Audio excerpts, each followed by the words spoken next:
Boa noite, senhoras e senhores. Eu sou o professor Wilson Amaral, da disciplina de Sistemas Operacionais, no Centro Universitário Estácio de Sá.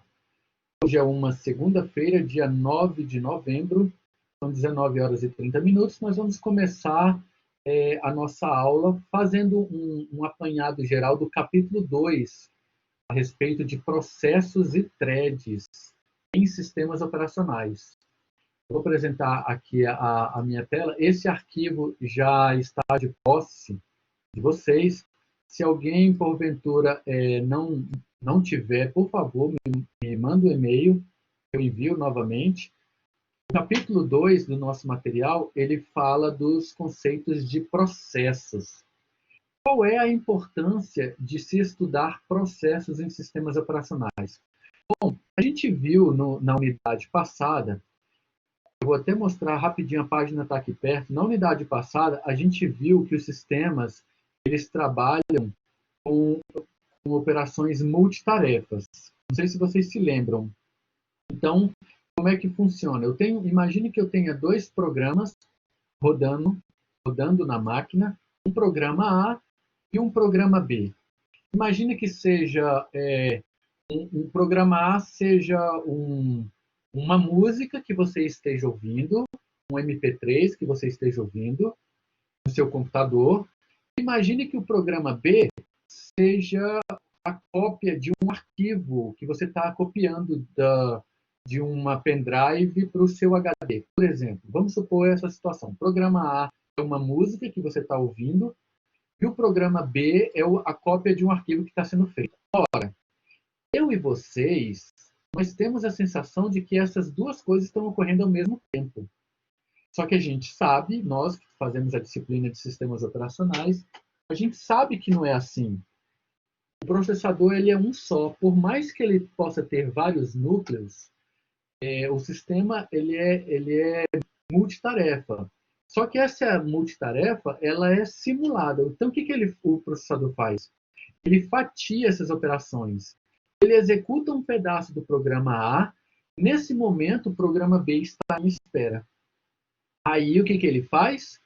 Ele finaliza a execução desse pedacinho aqui, ó, do programa A. Lembra que a gente está ouvindo uma música, um MP3. Então, ele vai lá no disco, lê o MP3, processa, joga para a caixa de som. Enquanto ele está passando na caixa de som, ele dá uma pausa aqui, ó, nesse processo, e aí ele volta e copia mais um pedaço do arquivo que você está levando da sua pendrive para o seu disco rígido, ou para o seu SSD. Aí ele leva um pedaço, aí o que ele faz? Ele deixa, ele coloca esse processo em espera, aí ele volta lá, lê mais um pedaço da música no disco, executa e joga para a caixa de som, e aí espera um pouco esse processo, aí volta lá para copiar o outro pedaço do arquivo. Então ele fica intercalando assim. Oi, pode perguntar. Não sei se tem alguma coisa a ver, mas é por isso que quando ficar mais à frente de uma música, ela demora um pouco a carregar? Desculpa, não entendi. Tipo, quando a gente quer buscar mais, a gente clica lá na frente, ela demora um pouquinho para carregar, às vezes. Pode ser por isso? Ah, exatamente. A pergunta do Alisson é muito bem-vinda. Já reparou que, às vezes, o Alisson deu o exemplo da execução de uma música, de um MP3, mas pode acontecer com qualquer processo. Você já reparou que, às vezes, o sistema operacional ele demora um pouquinho para poder executar aquele processo justamente por conta dessas trocas aqui, ó. Então, tem um mapa bem legal aqui que ele mostra o disco rígido na página. Se vocês estiverem acompanhando pelo arquivo, quiserem me acompanhar, por favor, subam o arquivo na página. Aqui na página 13, ó. Na página 13, ele mostra um mapa, um diagrama de como funciona, por exemplo, a leitura de um dado no disco, tá? Imagine que você tem aí um HD, pode ser SATA, pode ser IDE, Se for Solid State Drive é diferente, depois eu falo sobre isso. Mas se for um disco rígido, como a maioria das máquinas ainda tem hoje em dia, o que ele faz? Ele tem o cabeçote de leitura aqui, ó. O sistema operacional ele é muito inteligente, ele faz uma coisa muito legal. Enquanto ele está movimentando esse cabeçote para ler a música que você quer estar ouvindo, ele vai lendo os pedaços da música, ele carrega na memória RAM e vai executando. O que ele faz? Ele manda um comando dentro do seu HD. Ele tem uma placa. Não sei se vocês já repararam isso. Ele tem uma placa-mãe dentro do HD. Quer ver? Ó? Esse circuito, ó, HD aberto. Vou pegar um HD aberto aqui. Ó. Dentro do HD, ele tem ele tem um circuito aqui, ó, justamente com uma placa que é como se fosse uma placa-mãe mesmo. E ele tem um circuito próprio dele aqui dentro. Ele controla. Aqui, ó. Essa foto dá para ver bem. Ó, esse aqui é um HD aberto dentro. Ó.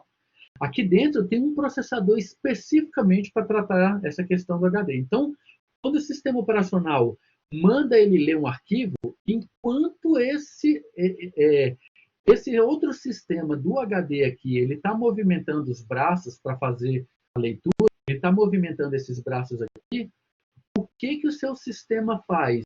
Ele aproveita esse momento de que o HD está trabalhando lá separadamente, ele está trabalhando lá para fazer a leitura dos discos, e o que o sistema operacional faz? Ele aproveita para dar uma espera enquanto os braços estão sendo movimentados lá no disco rígido, para executar o outro processo. Nesse exemplo aqui, ó, que está na página 29, ele só está mostrando dois programas, um programa A e um programa B. Mas numa situação real, o computador que você está usando agora para assistir essa aula, o celular que você está usando agora para assistir essa aula, ou a Smart TV que você está usando agora para assistir essa aula, não tem só dois programas aqui, ó. Tem pelo menos uns 300 programas diferentes. Se for um computador, um laptop ou um desktop, ele tem aproximadamente entre 400 e 700 processos rodando diferente. Por quê? Porque ele tem que se preocupar com a rede, ele tem que se preocupar com antivírus, ele tem que se preocupar com desenho de tela, ele tem que se preocupar com I/O de disco, ele tem que se preocupar com processos de entrada e saída, ele tem que se preocupar com o firewall que está rodando, ele tem que se preocupar com a rede, com a abertura e controle das portas. Então, ele tem pelo menos de 400 a 700 processos rodando. Nesse diagrama aqui da página 29, ele só mostra dois para a gente ter uma ideia. Então, a pergunta do Alisson, muito bem-vinda por sinal, ele perguntou assim, professor, então quando eu mando rodar um processo, ouvir uma música, ele dá aquela travada no começo, é por quê? É justamente porque esse processo ele tá lendo lá os dados no disco, está carregando isso para a memória, mas a gente acha que o sistema operacional está travado aí esperando. Não. Ele está rodando aqui, ó, outros processos. Aí ele faz isso. Ele espera um, executa o outro. Aí espera o outro e executa um. Só que ele faz isso com 300, 400, 500 processos concomitantemente, ao mesmo tempo. E aí, o capítulo 2, ele vem justamente para falar sobre isso, ó, que são esses processos. Cada tarefa dessa é um processo diferente. Quando você abre lá o seu gerenciador de tarefas do Windows, ele até te mostra esses processos todos. Eu estou utilizando aqui o Mac, eu vou te mostrar para vocês como é que é no Mac. No Mac é semelhante ao Windows, olha aqui, ó.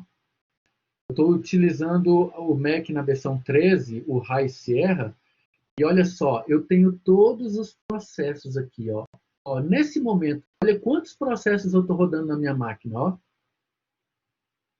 Tá vendo quantos? Olha aqui tem o número, ó. Eu estou rodando nesse momento 327 processos e 1.430 threads. Cada processo desse, cada linha dessa daqui, ó, está esperando um momento para ser processado dentro da CPU. Você pode ordenar os processos pela CPU. Vou mostrar essa mesma operação no Windows. Ó. Você clica com o botão direito do mouse no reloginho. Ah, oi, pode falar. Isso aí que o senhor mostrou é a fila de escalonamento, né? Que fala nessa matéria também, que os processos ficam esperando. Exatamente. Estado de espera, de pronto, de executado e Exatamente. terminado. Exatamente. E olha no Windows agora. Vou mostrar a mesma coisa, só que agora no Windows. Ó. Mesma coisa no Windows.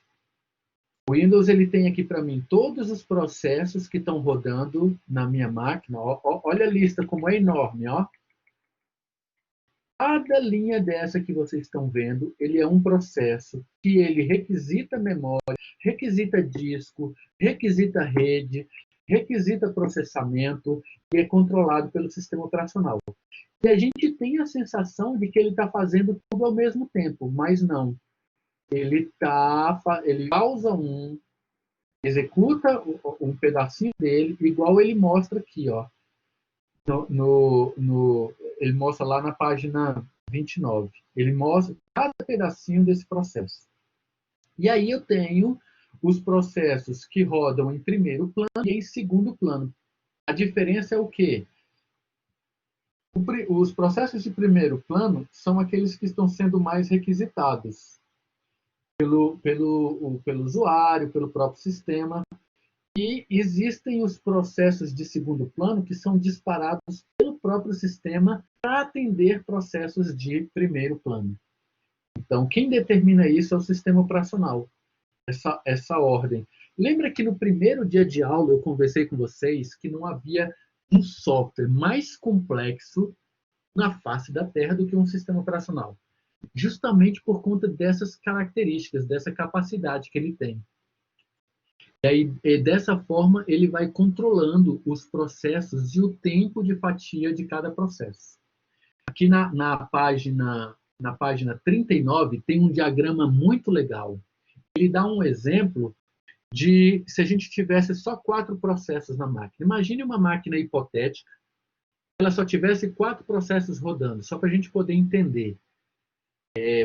O seu computador, a sua máquina, nesse momento, ele está rodando pelo menos 300, de 300 a 700 processos. Mas vamos supor somente 4. O processo A, B, C e D. Então, eu tenho aqui, olha que interessante que ele faz. O processador está controlando esses 4 processos. Ele empilha isso. Vocês devem ter visto a disciplina de estrutura de dados, pilhas e filas. Não sei se vocês se lembram dessa disciplina. Pilhas e filas. Lembra disso, Rafael? A gente está tendo isso agora. Ah, que coisa boa. Lembra lá das pilhas que a primeira que entra é a primeira que é o último processo que sai? O primeiro que entra é o último que sai, e as filas, o primeiro que entra é o primeiro que sai. FIFO e filo, né? First in is the first out nas filas, e filo, first in is the last out nas pilhas. Isso daqui aquilo que vocês estão aprendendo lá em estrutura de dados é justamente utilizado aqui, ó. O sistema operacional, ele enfileira os processos e, na hora de controlar o fatiamento de processamento de cada um, ele coloca isso numa pilha. E aí ele vai executando. Olha que legal. Aqui eu tenho as fatias de tempo. Fatia de tempo 1, T1, T2, T3, T4, T5, T6, até infinito. E aí ele vai fatiando, ó. No caso de uma máquina com arquitetura CISC, como é o caso do computador que eu estou utilizando aqui agora para dar aula para vocês, e o computador que vocês estão utilizando aí, provavelmente para assistir essa aula, é uma arquitetura CISC. O fatiamento desses processos é feito de forma complexa. Ele pega as instruções daquela fatia de processo, separa por complexidade e divide a fatia no processamento. E esse gráfico mostra bem isso, olha só que interessante. Você vê que elas não se sobrepõem, ó. Uma fatia de processo não se sobrepõe à outra. Por quê, professor? Porque é um processador só que está fazendo essa operação. Se você tem uma máquina igual a gente tem lá no Serpro, são máquinas com muitos processadores trabalhando juntos, como se fosse um só, aí a arquitetura já é outra, já é a arquitetura RISC. Aí, esse escalonamento ele é feito como se fossem vários processadores trabalhando com um só. Mas dentro do mesmo processador, ele divide essas fatias. Esses 3 risquinhos que vocês estão vendo aqui, ó, equivaleriam a fatias de processamento complexa. E aí ele faz um processo A no tempo T1, e aí ele interrompe, e aí o que ele faz? Ele usa o processador para fazer o processo B no tempo T2, o processo C no tempo T3, um pedacinho do processo, o processo D no tempo T4, e aí quando ele volta no tempo T6 aqui, ó, ele executa uma outra tarefa que não está listada aqui, tá vendo? Então é dessa forma que o sistema ele controla. Agora, o que a gente não pode confundir é a diferença dos processos com as threads. As threads eu vou falar daqui a pouco. Então, as características da utilização de processos é basicamente isso. É a simplicidade. Um processo ele pode ser decomposto em vários outros processos, permitindo que se realizem várias operações. Ou seja, dentro daqui da minha lista de processos, eu estou usando o Unix aqui. Ó.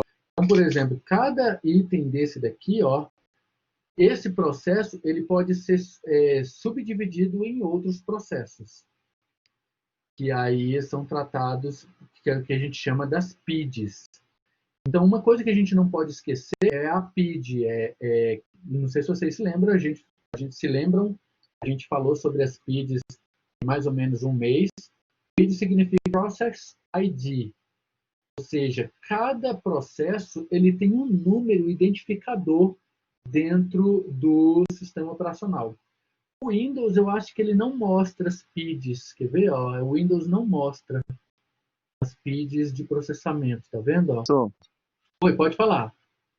No caso daquele diagramazinho que você mostrou pra gente agora, que o processador faz 4 processos em 6 tempos diferentes.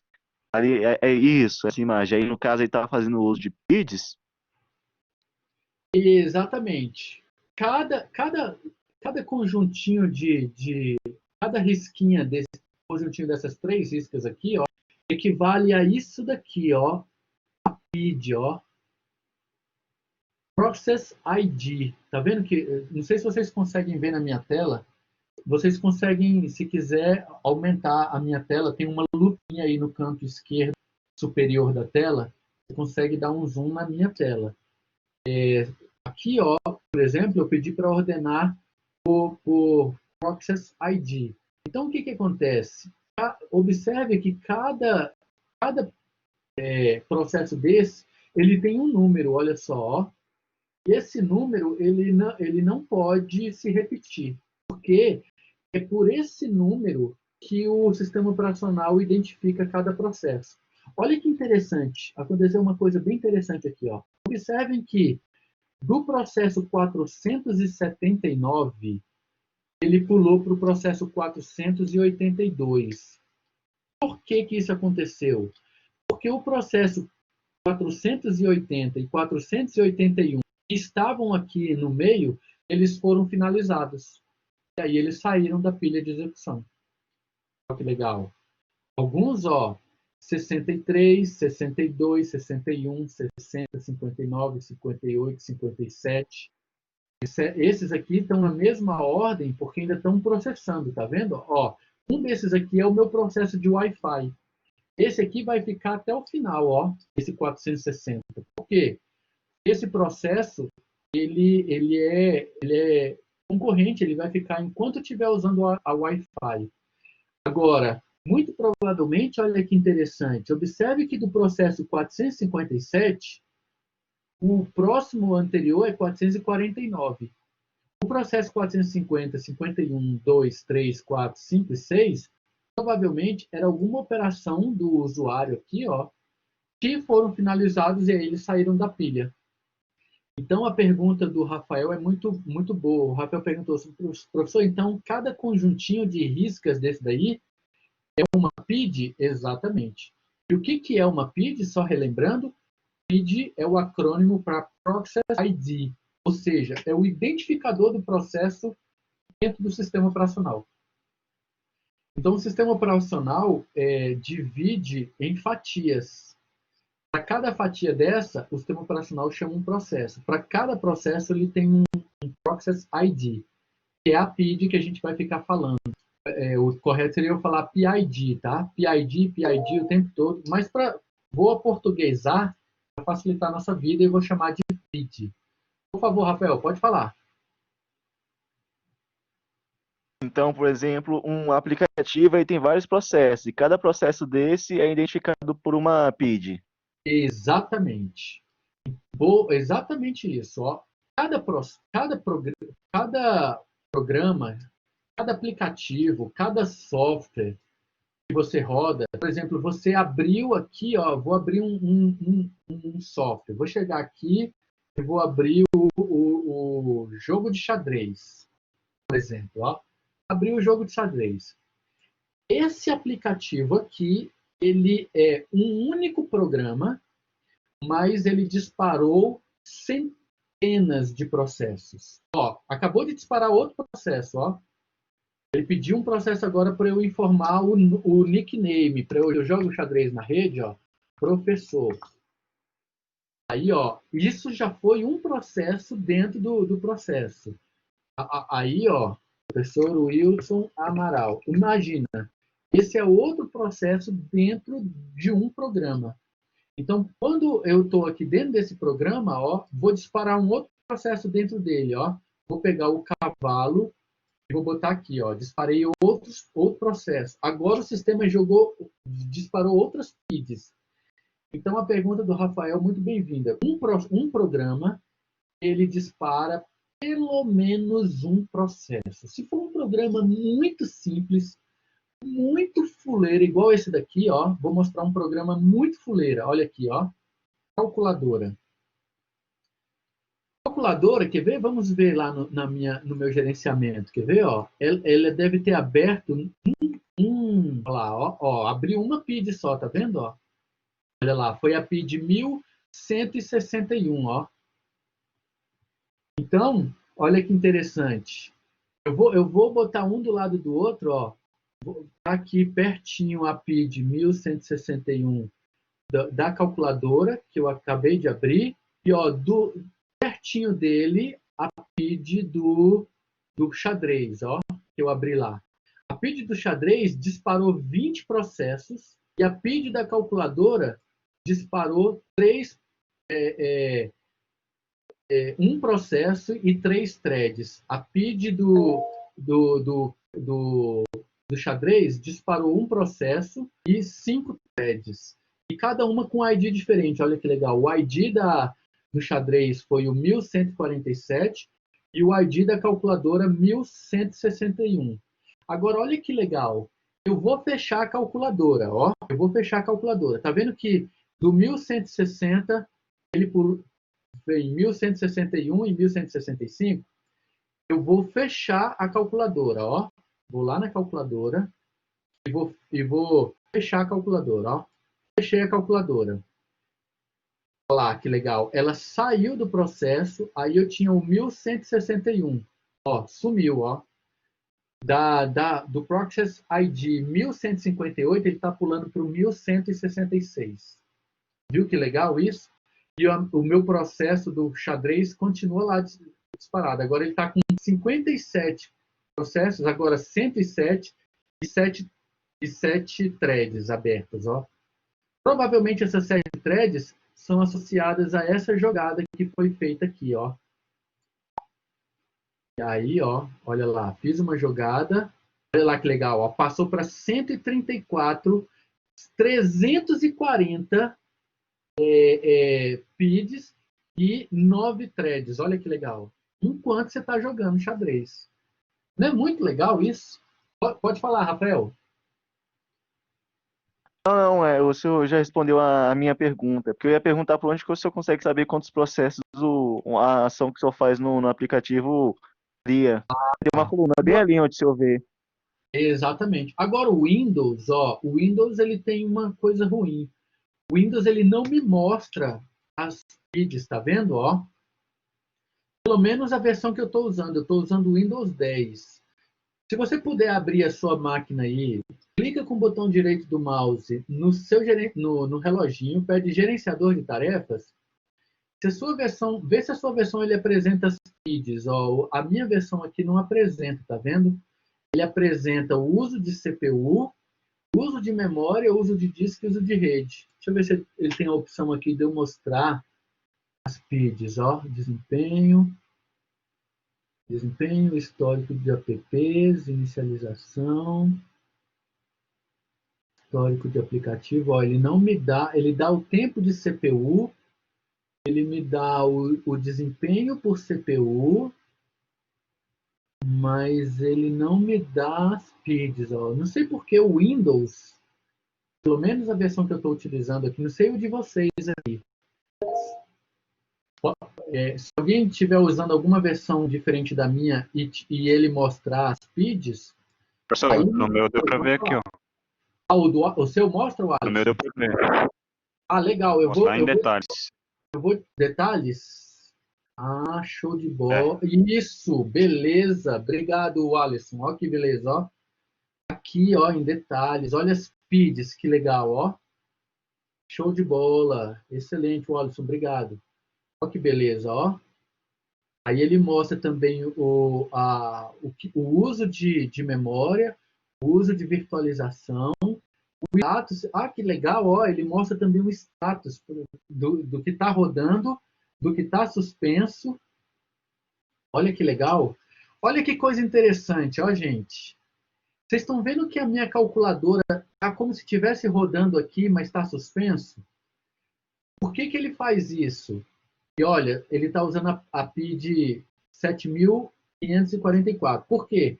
Porque como eu uso a calculadora com frequência, ele deixa ela na memória. Olha só que legal, ó.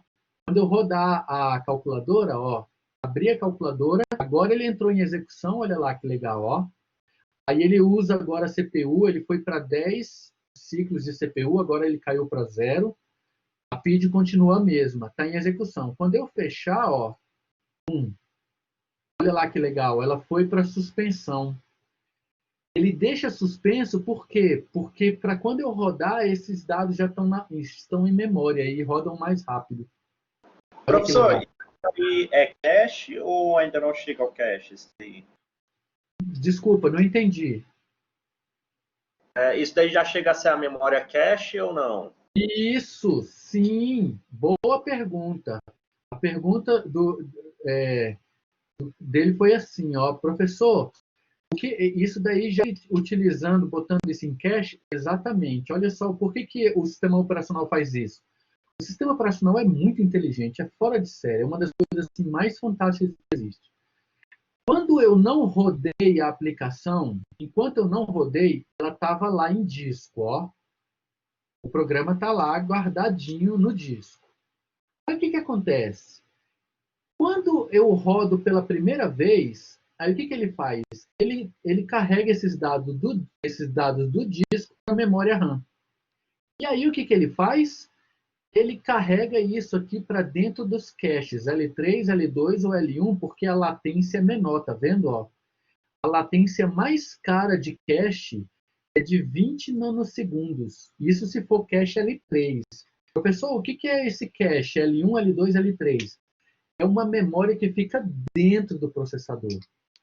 Então, o processador ele tem uma memória lá dentro, é a memória mais cara que existe, que é essa cache L1, L2, L3. O que tem lá dentro? Foi essa a pergunta que o colega acabou de fazer. Ele carrega daqui e deixa dentro do cache. Por quê? Porque ele não precisa sair do processador para trabalhar nessa aplicação. Por quê? Quando ele sai para a memória RAM, ó, aí ele já perde 30 nanosegundos. Aí já é muito mais caro. Então, o que ele faz? Ele trabalha aqui dentro da memória do processador. Quando ele está executando a operação, aí ele leva isso para dentro do registrador. Ó. Aí a latência é 0. 0 nanosegundos. 1 nanosegundo é 1 segundo dividido por 1 bilhão, tá, gente? Estou falando de uma coisa um tempo muito rápido.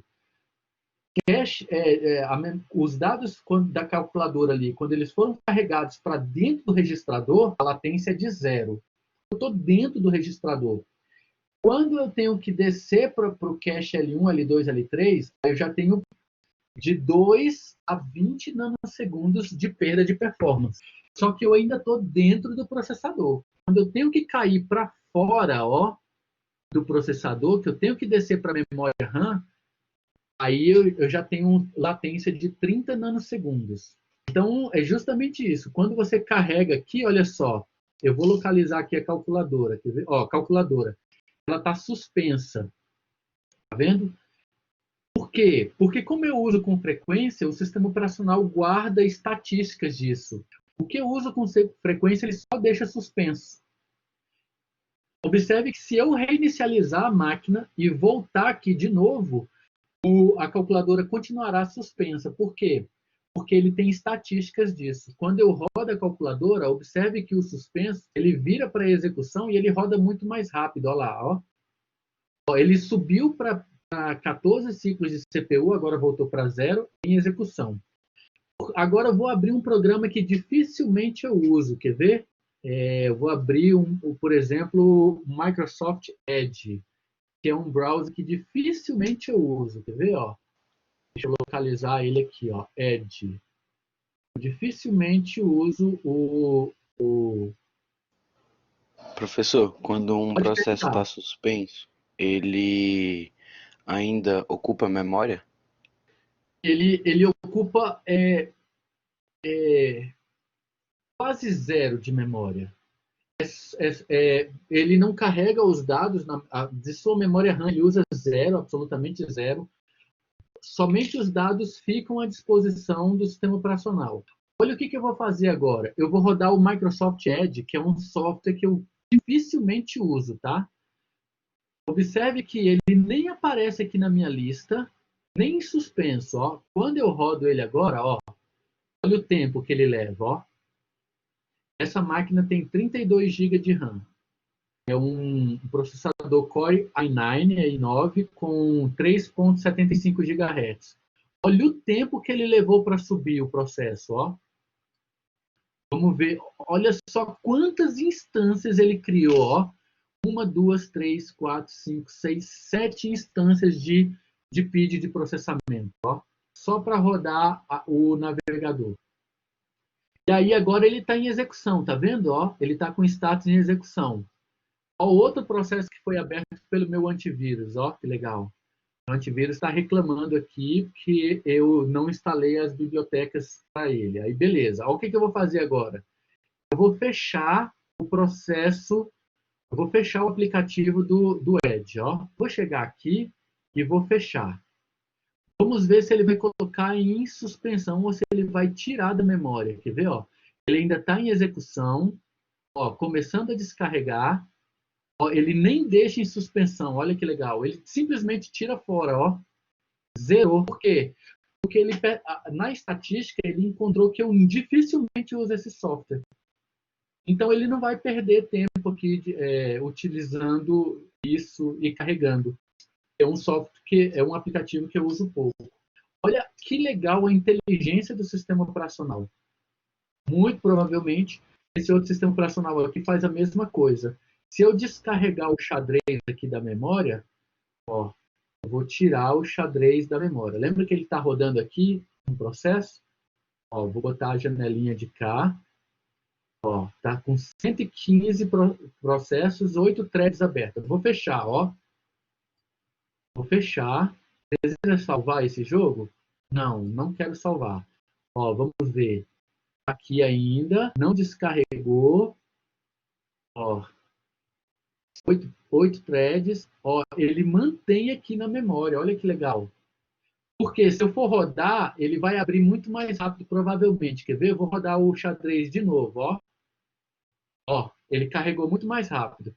E para tirar aqui agora da máquina, tá vendo que eu fechei o xadrez, ó. Observe que ele não está mais aberto, mas ele está rodando aqui em processo. Então, o que eu vou fazer? Eu vou pegar e vou matar esse processo aqui, ó. Ó, vou chegar aqui agora e vou dar um quit nele, vou sair do processo. Quando eu clicar aqui agora, para abandonar o processo, está marcado aqui na tela, tá? O xadrez. Ó, vou clicar em abandonar o processo. Ó, pronto, agora ele saiu e descarregou da memória. Viu que legal? É muito fantástico o sistema operacional. E aí, ó, que interessante, a leitura e uso de CPU, ela deu uma quedazinha, era um processo que, querendo ou não, ocupava ali, threads, e aí ele limpou completamente da memória, ó. Quando eu pesquiso ele aqui agora, ele simplesmente não está mais. Muito legal isso, né, gente? Eu acho esse negócio fantástico. Eu acho isso show de bola demais. E aí as 3 características tem que ser isso, gente. Simplicidade, velocidade, ó. Se um processo está em espera, por exemplo, aguardando alguma solicitação de um dispositivo de entrada e saída, esse processo é substituído por outro. Isso aqui é controle do sistema operacional.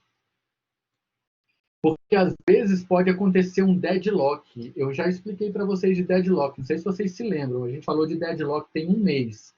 Deadlock é quando um processo A está aguardando a resposta de um processo B e por algum motivo, por alguma falha, o processo B está aguardando uma resposta do processo A. Aí eles entram em deadlock. O sistema operacional que controla isso. E a segurança. Cada processo pode estar associado a um determinado direito de prerrogativa de acesso aos dados. É o sistema operacional que controla isso daqui, ó. O sistema operacional. Muito legal, não é? Eu acho muito louco. E aí ele tem os processos que são classificados em 3 classes. Eles podem ser interativos, eles podem ser batch, eles podem ser daemons. A gente já conversou na aula há mais ou menos um mês sobre os processos batch. Não sei se vocês se lembram. Os processos interativos são aqueles que têm são chamados casos de uso online, que tem interação direta com o usuário, e os batch são aqueles que são agendados para momentos de menor concorrência do processador. Por exemplo, aqueles e-mails que eu mando para vocês, de feedback, de gabarito, são geralmente agendados para serem processados no momento em que eu estou usando menos o processador. E aí eu faço essas operações batch. As operações interativas são aquelas que eu tenho a atualização do usuário direto. O professor Wilson está mexendo direto na aplicação. Já os daemons, eles são processos que eles ficam aguardando em segundo plano até que o sistema operacional dê abertura para eles serem processados. Então, às vezes, você tem uma operação, por exemplo, quando você manda um e-mail, o SMTP ele é bem inteligente. O SMTP é o protocolo de envio de e-mail. Ele significa Simple Message Transfer Protocol. É um protocolo de envio de mensagens, o SMTP. Quando você dispara um e-mail, ele coloca um processo daemons, ou seja, o e-mail ele não tem tanta prioridade de envio, por exemplo, como um processo de desenho de tela, por exemplo. Ó. Quando eu movimento isso daqui, ó, é até legal, eu vou botar a janelinha do processamento aqui embaixo para vocês verem. Ó. Quando eu faço um desenho de movimento de tela, observa o gráfico ali embaixo, no segundo plano do meu processador. Ó. Tá vendo que ele dá ele sobe, ele dá um pico, ó. Tá vendo que ele estava lá embaixo, ali atrás, ó, no fundo da tela. E aí ele sobe, ó. A mesma coisa acontece no seu Windows, ó. Se você puder botar aqui no seu Windows, coloca aqui o desempenho. Ó, eu vou deixar a CPU ficar com uma utilização baixa. Tá vendo que a minha CPU está com uma utilização baixa de 4%? Tá vendo? Olha o que eu vou fazer agora, ó. Eu vou forçar desenho de tela, ó. Isso daqui, ó, é caro, gente. Isso que eu estou fazendo aqui, ó, é bastante caro para o processador. Por quê? Porque aqui a minha placa está configurada para 60 Hz. Significa que a cada segundo ele faz 60 mil desenhos de tela diferentes. Vou soltar aqui agora, olha lá o processador, ó, foi para a estratosfera. Tá vendo? Agora ele voltou a cair de novo, ó. É bem legal, faça esse teste aí na sua máquina. Abra o desempenho da sua CPU e faz alguma operação de desenho de tela. Dá para entender, então, por que o game no celular consome tanta bateria? Dá para entender, então, por que rodar um game no seu computador esquenta tanto a máquina?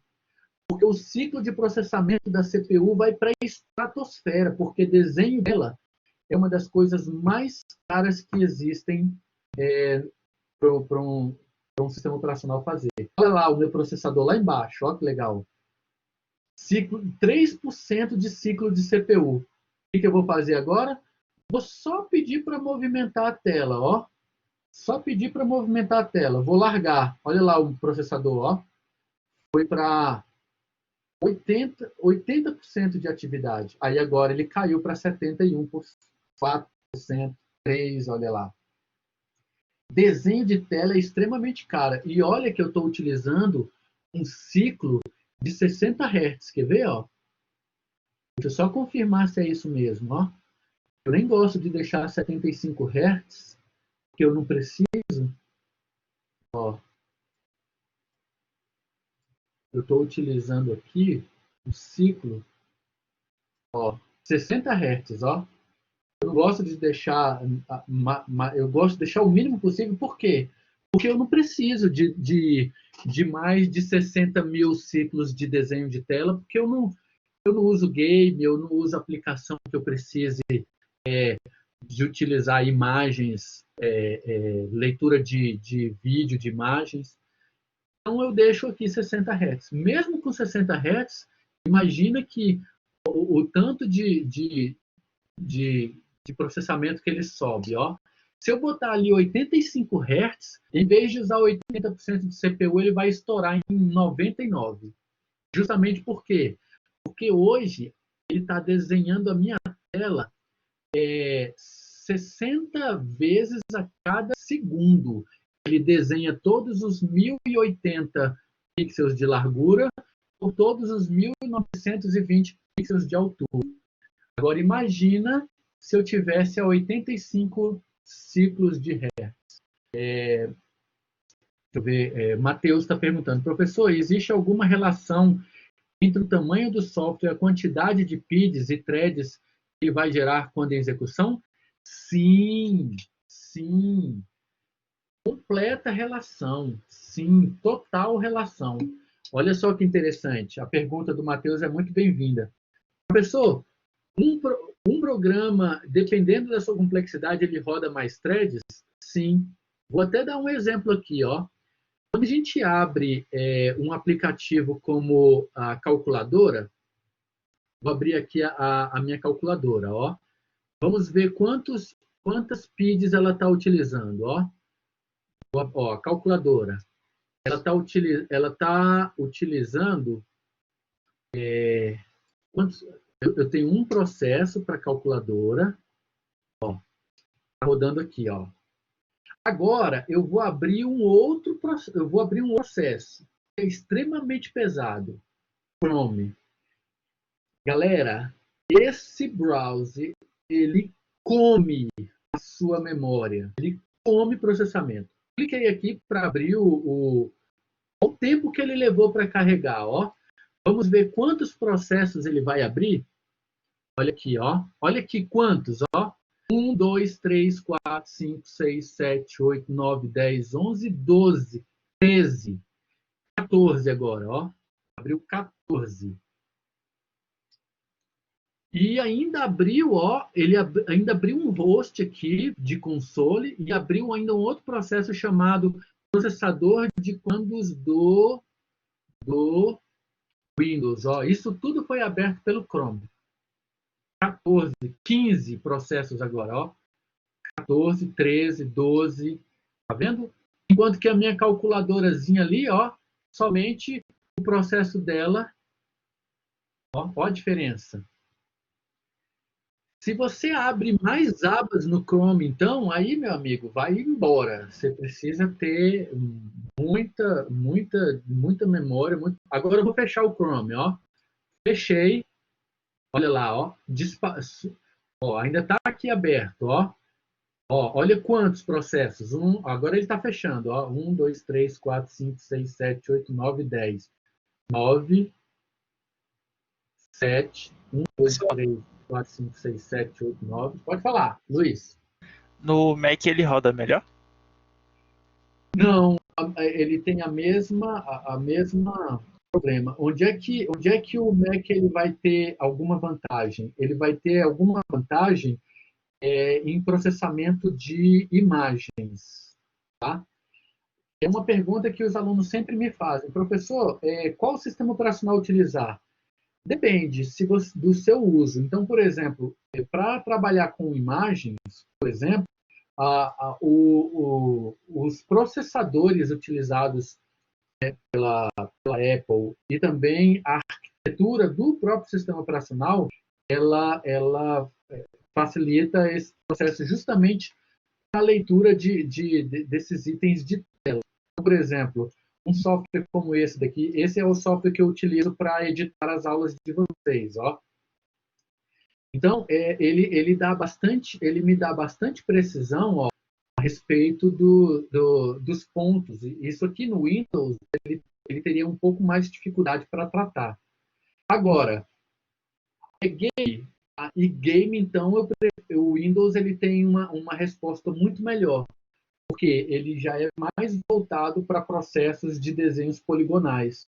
Então, cada sistema operacional ele vai ter uma vantagem em relação a um outro sistema operacional de acordo com a aplicação que o usuário utiliza. Então, ó, o tempo que ele leva aqui para processar, ó, e desenhar todos os frames das telas. Ó.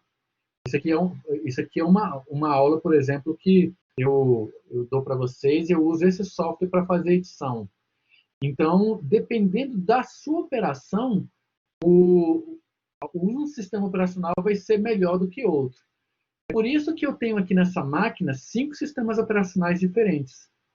Eu tenho o High Sierra 13 da Apple, eu tenho o Windows 10 da Microsoft, o Windows 7 da Microsoft, eu tenho o Ubuntu 4.2 da Linux, e eu tenho o Red Hat 3 também do Linux. Para cada operação diferente. E você pode fazer isso por meio de uma virtual machine ou de uma sandbox. Agora, aí você vai precisar de mais processador, né? Mais processador e mais memória para poder fazer esse tipo de coisa. Então, amigos, agora deixa eu partir lá para a página 50 e quando ele fala das threads. Agora é outro assunto interessante. São as threads. Enquanto eu localizo a página aqui, quem lembra o que é uma thread? É um pedaço de um software. Exatamente. Só que a thread tem uma característica diferentemente da PID. Quem lembra qual é? Que a thread é o programador que faz? Exatamente. Muito bom, Rafael. Muito boa a sua memória. Gostei de ver. Qual é a diferença da thread? A thread, ela é programada pelo desenvolvedor, tá? As PIDs de processamento, elas são fatiadas pelo sistema operacional.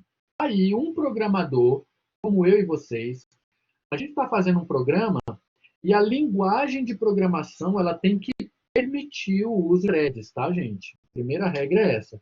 A linguagem de programação ela tem que permitir o uso de threads. Hoje em dia, dificilmente uma linguagem de programação que não permite isso. C, Java, Python, Pascal, Basic, Clipper, todas elas permitem o uso de threads. O que é uma thread? O programador ele determina o que fatia de processamento pode ocorrer concomitantemente. E aí o sistema operacional, aí o seu programa, na hora que ele está rodando um processo, ele passa para o sistema operacional as threads. E aí o sistema operacional começa a executar essas threads. Ó. No mapa da página 48, mostra bem isso. Olha aqui, ó. Então, eu tenho um contexto de software. Imagina que aqui eu tenho aquele aplicativo que vocês usam para a prova de vocês, o Cisprovas.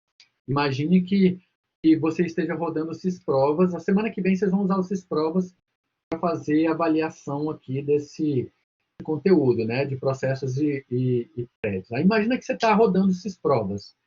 Dentro do Cisprovas, eu desenvolvi algumas camadas que são rodadas por meio de threads. Por exemplo, eu tenho uma thread lá que eu programei dentro do Cisprovas que só controla o seu tempo. Independente do que você estiver fazendo, enquanto você está marcando uma alternativa, ou enquanto você está lendo um enunciado, ou enquanto você está navegando entre as questões, eu tenho uma thread lá rodando na sua memória, está contando o tempo de prova e está desenhando um gráfico para você. Eu tenho uma thread para controlar isso. Nesse mesmo momento, eu tenho uma outra thread controlando a gravação das suas respostas no seu disco. Então, isso é o programador quem tem que fazer. E aí, o que o sistema faz? O sistema operacional, ele separa um espaço de endereçamento para cada uma dessas threads, e aí, dentro do contexto da sua aplicação, essas threads são monitoradas e controladas pelo sistema operacional. E aqui ele explica o processo de compartilhamento, a troca de threads. E aí, ó, quando eu abro, vamos abrir lá no Windows, por exemplo, ó, o Windows ele te mostra o uso de threads, ó. Deixa eu ver se ele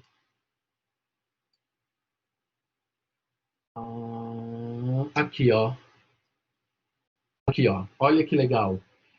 Se você abrir aí, clica com o botão direito do mouse no reloginho do seu computador e pede para abrir o gerenciador de tarefas e vai dentro da guia desempenho, ó. Desempenho, ele te mostra quantas threads estão executando agora na sua máquina. Ó, na minha máquina, nesse exato momento, eu tenho 111 processos, 51 mil PIDs e 1.200 agora mudou, 1.210 threads rodando em 1 hora e 40 minutos, que foi o tempo que eu startei o meu sistema operacional. Olha no Mac agora, ó. Olha no Mac. No Mac, eu tenho, ó,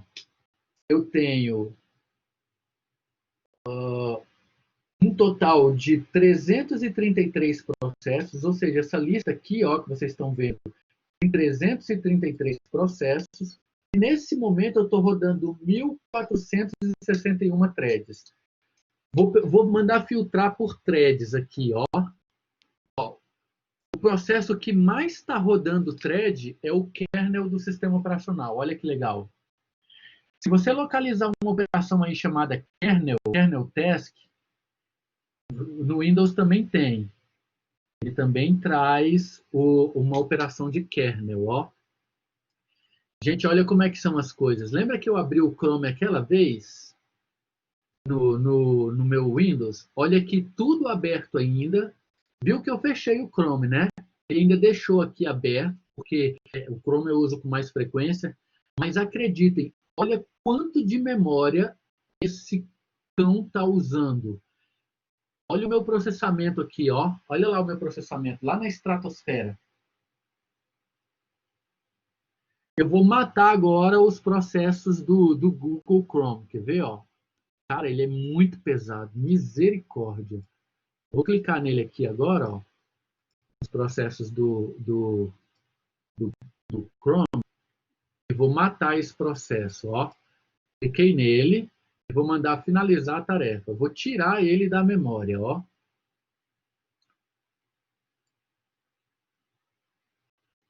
Vamos ver como é que ficou o uso da minha memória agora, ó.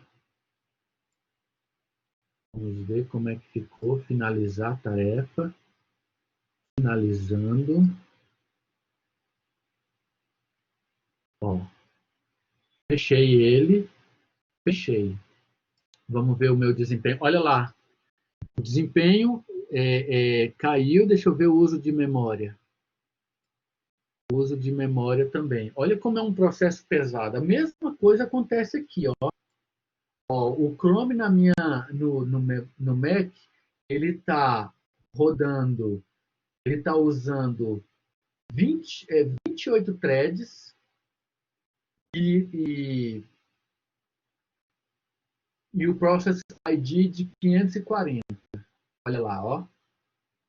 Ou seja, um único processo, que é rodar o Chrome, ele disparou 28 threads. Quem está consumindo mais threads no meu sistema operacional é o núcleo do sistema operacional. Ó. Só ele sozinho está com 158 threads abertos. Pode perguntar, Vitor. É por isso que eu preferi começar a usar o Microsoft Edge. Primeiro que eu vi uns testes, né, e tudo mais, o pessoal estava falando que ele estava melhor que o Chrome. Eu percebi que ele é mais adaptativo para o Windows, né, porque ele foi feito para o Windows. Exatamente. Tá mais rápido nos testes de velocidade. Exatamente. É a mesma tecnologia, né, o Chromium, aí tá melhor. Se você usa o sistema operacional Windows, eu sugiro usar o Microsoft Edge. Primeiro, exatamente pelo que o Vitor falou. Primeiro, porque, como ele é desenvolvido pela própria Microsoft, por exemplo, se você usa o Chromebook ou se você usa o Android, eu vou sugerir que você use o navegador Chrome. Por quê? Porque ele é escrito para aquele sistema operacional. Agora, se você usa o macOS, eu vou sugerir que você utilize o Safari. Agora, se você usa o Windows, é preferível que você utilize o Microsoft Edge. Ele vai ser mais otimizado para o seu sistema operacional. Usa o Edge com Chromium, por exemplo, você não vai perder absolutamente em nada e tem até umas vantagens, né? O Microsoft Edge tem umas vantagens em relação ao Chrome, principalmente no que diz respeito à personalização. Ele é 20 vezes mais personalizável do que o Chrome. Agora, o Chrome vai ser bom quando? Quando você usa o sistema operacional Android ou se você usa um Chromebook. Ele tem a vantagem de rodar em todas as plataformas, mas igual a isso, você pode usar também o Mozilla Firefox, que também está otimizado para todas as plataformas. Mas se você usa um sistema operacional, dê preferência para utilizar o navegador daquele sistema operacional. Você vai ter um ganho de performance a mais. Exatamente o que o Vitor citou. O Vitor utiliza o Windows e está usando o Microsoft Edge. A performance vai ser melhor do que se ele estivesse utilizando o Mozilla Firefox ou o Chrome, por exemplo. Porque o Edge ele é específico para os processos do sistema operacional Windows. Então, voltando aqui, ó, não pode esquecer disso daqui, tá, gente? As threads, elas compartilham o uso do processador como se fossem processos separados. Um processo pode disparar nenhuma, uma ou várias threads. A relação é 0 a n, ou seja, eu posso ter nenhuma thread, posso ter uma única thread ou posso ter várias. Por exemplo, ó, deixa eu abrir um processo meu aqui que não tenha nenhuma thread, quer ver? Nesse caso aqui, ó, eu não tenho, mas ó, eu tenho processos com uma thread, processos com duas, tá vendo? E vou ver o que tem mais aqui, ó. O kernel do sistema operacional. Ele está usando 158 threads. É o que está usando mais. Em segundo lugar, vem a VMware, que eu estou utilizando. Claro, não poderia deixar de ser. A VMware é justamente para eu rodar o Windows aqui, ó, em cima dessa plataforma. Nesse momento, eu estou com 2 sistemas operacionais ativos. Aí o sistema operacional principal está consumindo 158 threads e a VMware com Windows está consumindo 34 threads. Logo depois dela vem o Chrome. Olha só como o bicho é pesado. Ele está rodando aqui usando 32 threads. Então, cada thread ela compartilha o uso do processador como se fosse um processo separado. Então, os estratos de thread seguem os mesmos princípios dos processos, tá, gente? A diferença da thread é o quê? Ela é programada dentro do sistema. Então, se você faz um programa, ó, esses programas que eu estou rodando aqui, ó, que só tem uma thread, ó, provavelmente os programadores não fizeram isso, ó. Não quiseram trabalhar com o uso de threads. Eu gosto de trabalhar com o uso de threads porque você usa melhor o processamento. Mas você tem que dominar a linguagem de programação que você está utilizando para poder utilizar as bibliotecas e as classes que te permitem trabalhar com o uso de threads. Aí, aqui na página 49, ele fala da comunicação entre os processos. Tá? Os processos eles se comunicam, claro, é óbvio, né? É uma coisa até óbvia. Se eu perguntasse assim para vocês, gente, os processos se comunicam entre si? É óbvio. Lembra que eu falei do deadlock, que às vezes um processo fica precisando de algo de outro processo, e aí gera um cadeado? Os processos eles trocam informações entre eles. E o que mais ele fala aqui? Sincronização entre processos, isso é uma tarefa do sistema operacional que ele precisa sincronizar os processos. Ele está falando isso aqui na página 52, o processo de sincronismo que o sistema operacional faz com os softwares. E aí é legal, aqui na página 54, olha que legal, ele apresenta o sincronismo por software. E aí, olha só que legal, ó, ele dá um exemplo aqui da linguagem C. Ele usa o comando busy, ó. O comando busy, a tradução de busy é ocupado em português, né? A linguagem C, a linguagem Java, nos dão esse comando. E aí você pode botar um processo ocupado enquanto você libera um outro processo. Então, isso é o chamado sincronismo por software. Aí entra a multitarefa cooperativa. O software é que dá a prerrogativa de outro processo passar na frente. É multitarefa cooperativa. Está aqui apresentado na página 54 e 55.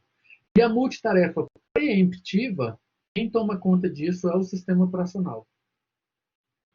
E o sincronismo por hardware, ele apresenta aqui. Ele dá um exemplo, né, de sincronismo por hardware, que é o uso de semáforos, monitores, trocas de mensagens. E aí ele fecha o capítulo 2. Meus amigos, muito obrigado pela presença. Quem é meu aluno do segundo horário de Teoria da Computação? O link é outro, eu já mandei para vocês por e-mail. A gente se encontra lá daqui a 15 minutinhos, ok?